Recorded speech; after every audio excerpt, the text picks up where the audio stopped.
Well, let me talk a little bit about the difference between innovation and invention first, because I think it really helps kind of set the scene. Invention is what most people think about when they talk about innovation, and that's creating something wholly new, really.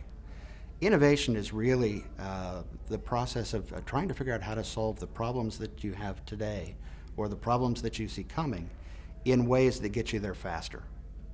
And so the things that we're looking at today really revolve around what we call the new style of IT, right? How do you get information to a user anytime, anywhere? And that's a lot to do with the intersection of cloud computing, security, big data, and mobility. So what we do is we spend a lot of time looking at the day-to-day problems and the day-to-day kinds of things people do in order to do their jobs, and look at how to make it available when somebody is at a FedScoop event or somebody is in the car not texting while they're driving, and those kinds of things, right? HP has always been huge around innovation. Everyone is encouraged to innovate. As a matter of fact, this week within HP is Innovation Week. From the CIO top down, everybody is focused on what we can do to solve our customers' problems better and faster. HP has always invested in innovation and R&D.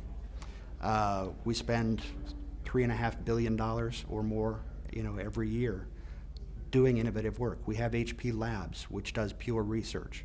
Within every business unit, we have groups that are focused on understanding the next generation of products or the next generation of services. That's actually the group I'm part of. Within the HP Enterprise Services group, I'm focused on research and development for the next generation of services. And so that culture of innovation is critical to what we do.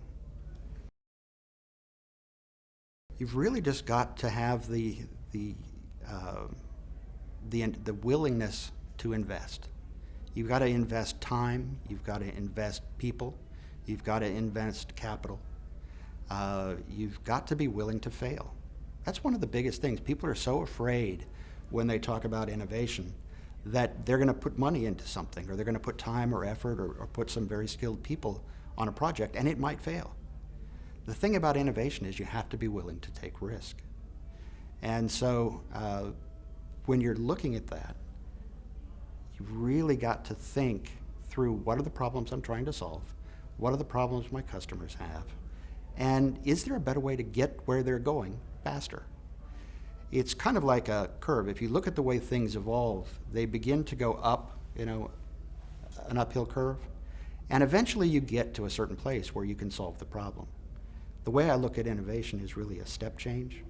You kind of get partway there, and then you jump ahead. And that willingness to do that means taking on risk, and that's probably the biggest challenge.